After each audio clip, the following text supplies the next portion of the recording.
क्या है जम्मू कश्मीर का सियासी माहौल। जम्मू कश्मीर में राहुल गांधी के सामने यूपी जैसी चुनौती। रणनीति बनाने खड़गे के साथ कश्मीर पहुंचे राहुल। नमस्कार, आप देख रहे हैं कैपिटल टीवी और मैं हूं आपके साथ पारुल त्रिपाठी। जम्मू कश्मीर में 10 साल बाद असेंबली चुनाव की रेस शुरू हो चुकी है।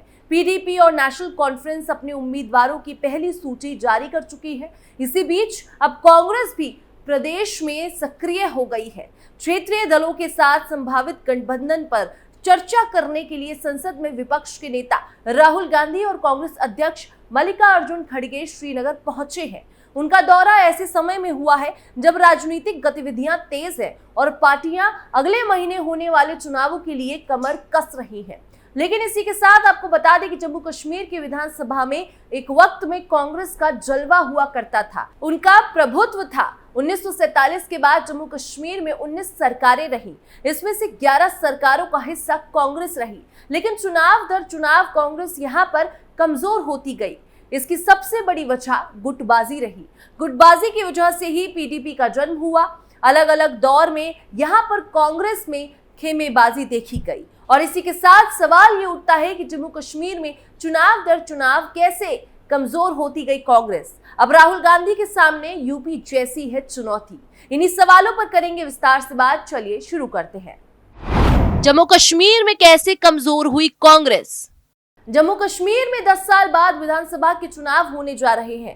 तारीखों का ऐलान हो चुका है। 3 चरणों में वोटिंग होगी। 4 अक्टूबर को नतीजे घोषित होंगे। ये चुनाव बीजेपी, कांग्रेस, पीडीपी, एनसी के लिए सिर्फ फिर से एक सत्ता का काबिज होने का मौका है। इस मौके को कांग्रेस सांसद राहुल गांधी हाथ से नहीं जाने देना चाहते। चुनाव का ऐलान होने के बाद ही वो एक्टिव मोड में आ गए हैं।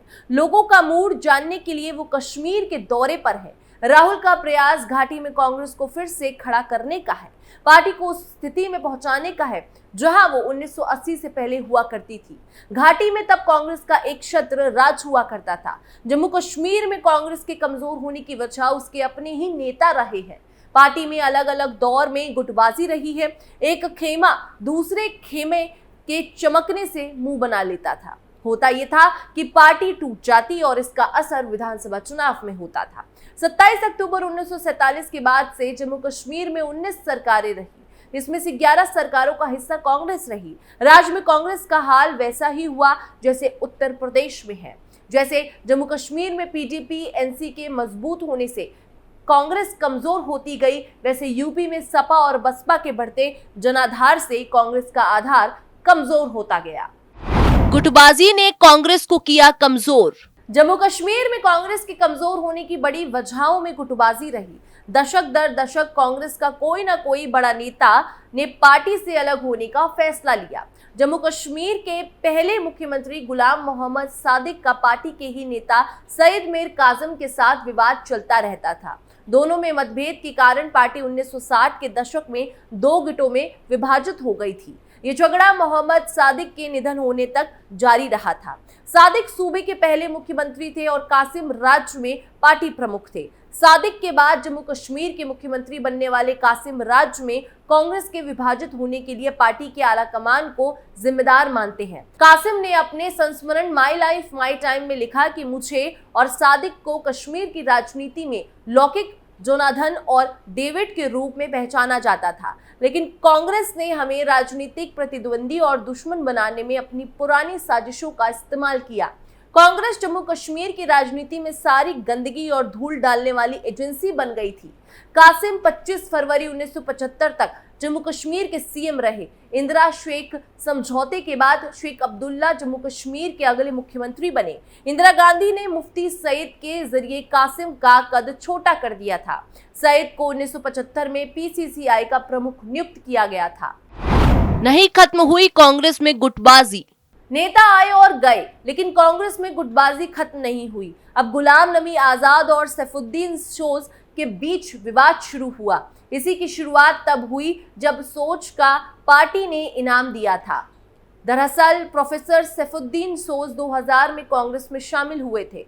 उन्होंने उससे पहले नेशनल कॉन्फ्रेंस के सांसद के रूप में पार्टी वीएचपी के खिलाफ मतदान करके अटल बिहारी वाजपेयी सरकार को गिरा दिया था। कांग्रेस ने उन्हें 2005 में केंद्रीय कैबिनेट में जगह दी और बाद में फरवरी 2008 में पार्टी की राज्य इकाई का अध्यक्ष बनाया। सोच को अध्यक्ष सोनिया गांधी ने गुलाम नबी आजाद की सलाह के बाद ही बनाया था। तब आजाद राज्य के सीएम थे। हालांकि सोच को कम आंकना आजाद को महंगा पड़ गया था।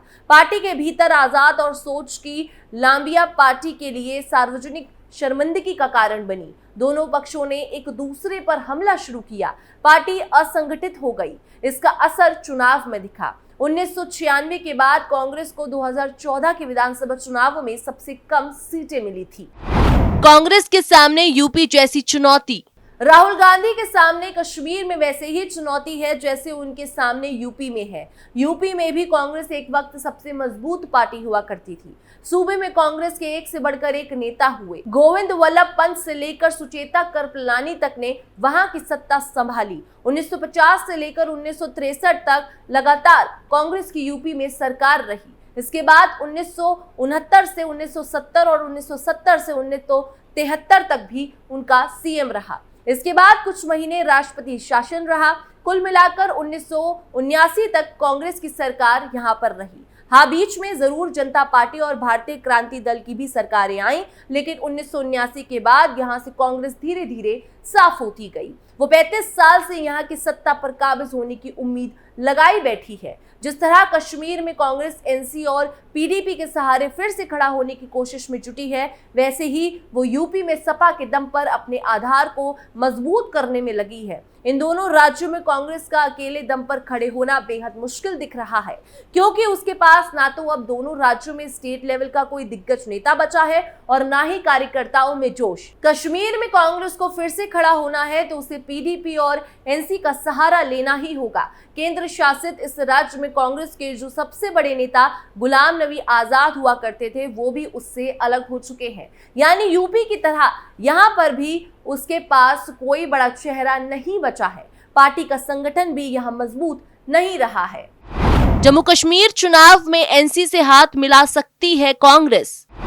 रणनीति बनाने खड़गे के साथ कश्मीर पहुंचे राहुल।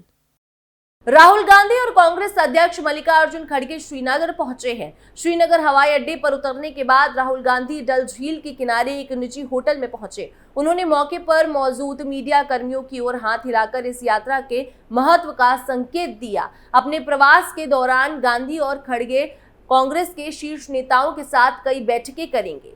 खबर लिखने तक ऐसी अटकलें लगाई जा रही हैं कि जम्मू कश्मीर में फारूक अब्दुल्ला के साथ मिलकर चुनाव लड़ेगी कांग्रेस। हम किसी भी पार्टी के लिए खुले हैं। कांग्रेस की जम्मू कश्मीर इकाई के अध्यक्ष तारिक हामिद करका ने कहा कि हम किसी भी पार्टी के लिए खुले हैं जो भाजपा का विरोध करती है और इस चुनावी प्रयास में हमारे साथ शामिल होना चाहती है। हालांकि पीपुल्स डेमोक्रेटिक पार्टी को शामिल करने के बारे में नेशनल कॉन्फ्रेंस की आपत्तियों के बारे में चिंताएं जताई गई हैं, जो एकजुट विपक्षी मोर्चे के प्रयासों को जटिल बना सकती है। सीट बंटवारे पर अटका है मामला। सूत्रों का कहना है कि कांग्रेस और नेशनल कॉन्फ्रेंस दोनों समितियों ने गठबंधन को अंतिम रूप दे दिया है। अब केवल हाईकमान को हरी झंडी देनी है। सूत्रों ने कहा कि एनसी के साथ गठबंधन को अंतिम रूप दे दिया गया और सीट बंटवारे का फॉर्मूला उम्मीदवारों और उनकी जीत की क्षमता पर आधारित है। दोनों पार्टियां जम्मू कश्मीर में सीट बंटवारे के लिए 50-50 के फॉर्मूले पर जोर दे रही हैं। इसी के साथ आपको बता दें कि कांग्रेस अध्यक्ष मल्लिकार्जुन खड़गे और लोकसभा में विपक्ष के नेता राहुल गांधी ने गुरुवार को जम्मू कश्मीर में आगामी विधानसभा चुनाव के लिए जमीनी स्तर की तैयारियों के बारे में फीडबैक लेने के लिए पार्टी कार्यकर्ताओं के साथ बातचीत शुरू कर दी है। श्रीनगर में आयोजित एक कार्यक्रम में कार्यकर्ताओं व नेताओं को संबोधित करते हुए कांग्रेस सांसद राहुल गांधी ने कहा कि आप कार्यकर्ता नहीं, परिवार है। जैसे ही हमें पता चला कि चुनाव होने वाला है, हमने सबसे पहले यहाँ यानी कि जम्मू कश्मीर में आने का फैसला लिया। राहुल गांधी ने कहा कि हम हर राज्य के लोगों को संदेश देना चाहते हैं कि हमारे लिए जम्मू कश्मीर के लोगों का प्रतिनिधित्व और जम्मू कश्मीर को राज्य का दर्जा का मुद्दा सबसे महत्वपूर्ण है। सभी पार्टियों ने तगड़ी तैयारी शुरू कर ली है। अब जम्मू कश्मीर में क्या होगा, ये तो जनता का फैसला 4 अक्टूबर को साफ कर देगा। फिलहाल इस खबर में इतना ही। बाकी देश और दुनिया की तमाम खबरों के लिए आप देखते रहिए कैपिटल टीवी।